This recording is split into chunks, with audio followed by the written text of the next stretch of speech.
Okay, before we talk about anything else, let's do something simple together. Just notice where you are right now. The chair under you. The weight of your body. The breath you've been holding without realizing it.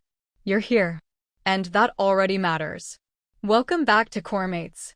I always imagine people listening to us while doing something quiet. Making coffee, walking home, sitting in their car for a minute longer than needed. And if that's you right now, we're really glad you're here. Today's conversation is one that a lot of people don't realize they need until they hear it out loud. It's about people pleasing, but not in the way the internet usually talks about it. Yeah, not the how to stop being so nice version. Not the just set boundaries version either.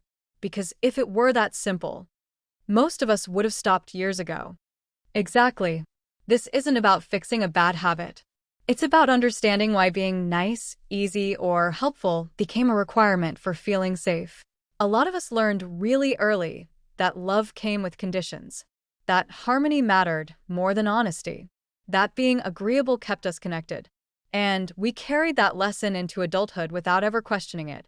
So if you've ever found yourself saying yes when your whole body said no, if you've ever felt guilty for having needs, if you've ever been told you're too sensitive when you were just being honest, this episode is for you. And we want to say this clearly, right from the start. There is nothing wrong with you. People-pleasing didn't come from weakness. It came from intelligence, from adaptation, from a nervous system that learned how to keep you safe.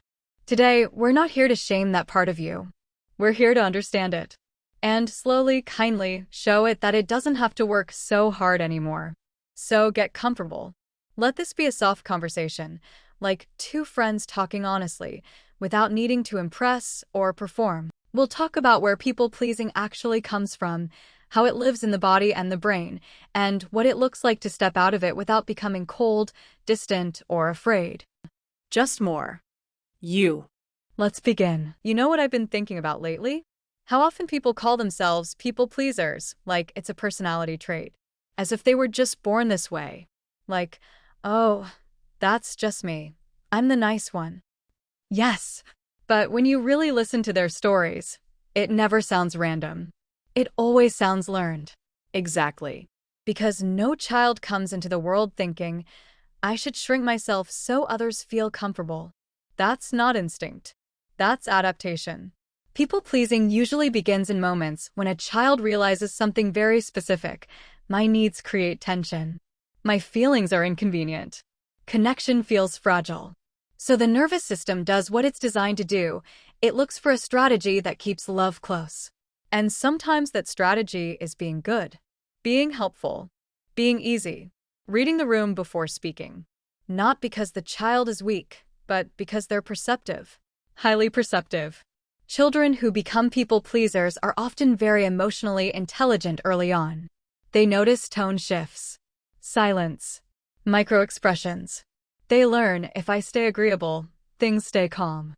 And calm feels like safety, especially in homes where emotions weren't regulated, where love was unpredictable, or where conflict felt overwhelming. This is where neuroscience comes in, but gently. When a child's nervous system senses that fight or escape isn't possible and freezing feels too risky, it finds another option. Connection. Appeasement. It's that quiet internal decision. If I make myself useful, lovable, non-problematic, I'll be okay. That's not manipulation. That's survival. And the brain remembers what works. So later in life, the body still reacts the same way, even when the danger isn't there anymore. A raised voice, a disappointed look, a pause in a text reply. And suddenly your chest tightens. And before you can think, you're fixing, explaining, apologizing, overgiving. Not because you want to, but because your nervous system believes this is how connection stays intact. This is why telling people-pleasers to just say no doesn't work. Because their body hears that as risk abandonment. Exactly. People-pleasing isn't about being liked. It's about not being left. And when you see it that way, it changes the tone completely. There's so much tenderness there. So if you recognize yourself in this, please hear this clearly. You didn't become this way because something was wrong with you. You became this way because something around you required it. and the part of you that learned to please. It was trying to protect you. The work now isn't to erase that part. It's to help it understand that you're safer now. What always surprises me is how quiet people-pleasing looks in adulthood. It's not dramatic. It's not obvious. Most of the time, it looks like being responsible. Yes, it looks like being the reliable one. The one who doesn't complain. The one who can handle things. In relationships, it often shows up as over-understanding. You explain other people's behavior before they ever have to. He didn't mean it. She's just stressed. They're going through a lot. And somehow, your feelings get postponed indefinitely. There's a constant internal calculation happening. What will keep this connection smooth? What will keep things from shifting? So needs get softened. Boundaries get wrapped in apologies. Desires get minimized before they're ever voiced. And you don't even realize you're doing it. It feels like love. Until it doesn't. Until resentment starts leaking out sideways. Or exhaustion settles in your bones. Or you realize you don't quite know what you want anymore, only what's expected. At work, it's similar but dressed differently. You take on more because you can. You say yes because it's easier than explaining your limits. You become indispensable and invisible at the same time. Because being useful once kept you safe. So your body still believes usefulness equals worth. And self-worth slowly gets outsourced. You feel good when others are happy with you. You feel anxious when they're not. Your inner state becomes dependent on external approval, even subtle, unspoken approval. This is where people start saying things like, I don't know who I am without other people. Or, I feel guilty resting. Or, I feel selfish for wanting more. And the hardest part? From the outside, everything looks fine. You're kind, capable, considerate. So no one sees the quiet cost. But inside, there's often a low-level tension, a constant scanning. Did I say the right thing? Did I upset them? Do they still like me? The nervous system never fully rests. That's not peace. That's hypervigilance dressed up as harmony. And when you live like that long enough, you don't just lose energy.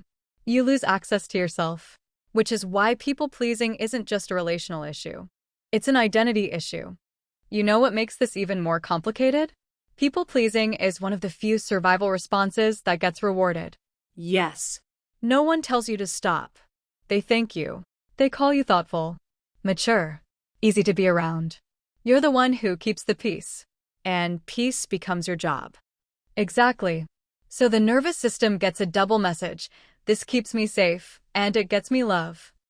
That's powerful conditioning. Especially when you grew up in environments where being emotional, loud, or needy wasn't welcomed. People-pleasing looks like emotional intelligence on the surface.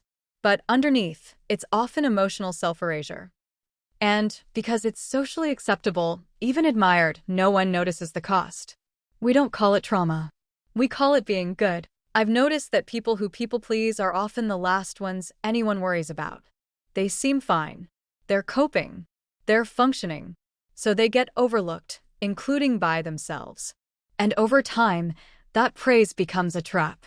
Because when your identity is built around being accommodating, any moment of honesty feels like risk. Saying no feels like rejection. Disagreeing feels like conflict. Choosing yourself feels like betrayal. And when something hurts, you don't ask, was this okay for me? You ask, am I being dramatic? That's the misunderstanding part. People-pleasing gets confused with kindness. But kindness includes the self. People-pleasing usually doesn't. Kindness has boundaries. People-pleasing dissolves them. And the longer this goes unexamined, the more stuck someone becomes, because leaving the role feels like losing love. Or losing identity. If I'm not the easy one, who am I? That question alone can keep people frozen for years. There's a moment, usually much later, when people start to feel it in their body. Not as a big breakdown. More like a constant heaviness. Fatigue that sleep doesn't touch. Irritability that feels out of character. A kind of dullness where enthusiasm used to be. And you don't immediately connect it to people-pleasing. You just think you're tired. Or unmotivated. Or burned out. But the exhaustion isn't from doing too much. It's from disappearing a little bit every day. Yes. Every time you swallow a truth. Every time you say it's fine when it's not. Every time you choose harmony over honesty. Something inside learns to go quiet. That quiet becomes emotional numbness. Not because you don't care, but because caring without being heard is too painful for the nervous system. So it blunts the edges. And resentment starts to build. Not the explosive kind. The quiet kind that leaks out as sarcasm, withdrawal, or sudden distance. Which often brings guilt. Because you don't see yourself as someone who's allowed to be resentful. You think, they didn't ask me to do all this. And you're right. But your body still keeps the score. There's also grief here, even if people don't name it that way. Grief for the words you never said. The needs you never voiced. The versions of yourself that never had space to exist. It's a quiet grief. Private. Often invisible. But it's real. And what makes it heavier is that the world still sees you as together. So you start questioning your own pain. You tell yourself, I should be grateful. Others have it worse. I'm being dramatic. That's the final cost. When abandoning yourself becomes so familiar, you stop noticing it. I think this is usually the moment people get scared. Because once you see the pattern, you wonder if the only way out is becoming someone you're not. Colder, harder, less caring. Yes, and that fear makes sense. When care has been your survival strategy, letting go of people-pleasing can feel like letting go of love itself. But the shift doesn't start with behavior. It starts internally, with noticing. Noticing what happens before you say yes, before you explain, before you soften yourself. That small tightening in the chest. That rush to manage the moment. Almost like the body moving ahead of the mind. Exactly. And this is where neuroscience helps not to intellectualize, but to normalize. That urge to please is a nervous system response. A reflex. You don't argue with a reflex. You slow it down. So instead of asking, how do I stop people-pleasing? The question becomes, how do I feel safe enough to stay present with myself? That's the real work. Safety first. Expression second. Which means the first boundary isn't external. It's internal permission. Permission to pause. To feel the discomfort of not fixing immediately. To let the moment breathe. And that pause, even 2 seconds, is powerful. Because it tells the nervous system, I'm not in danger right now. From there, connection starts to change. Instead of over-explaining, you offer something simpler. Instead of apologizing for existing, you speak plainly. Not dramatically. Not defensively. Just honestly. And honesty doesn't have to be harsh. It can sound like, I need a little time. I'm not sure yet. That doesn't work for me. No speeches. No justifications. Just presence. The nervous system learns through repetition. Each time you stay connected without self-erasing, you're teaching your body something new. That closeness doesn't require disappearance. And if someone pulls away when you stop overgiving, that's information, not failure. Exactly. Not everyone can meet you where you're finally standing. And that's painful, but it's also clarifying. The shift isn't about becoming less kind. It's about becoming more whole. What I love about this part of the journey is that it doesn't feel like becoming someone new. It feels like coming back. Yes, there's no dramatic transformation. Just a subtle relief.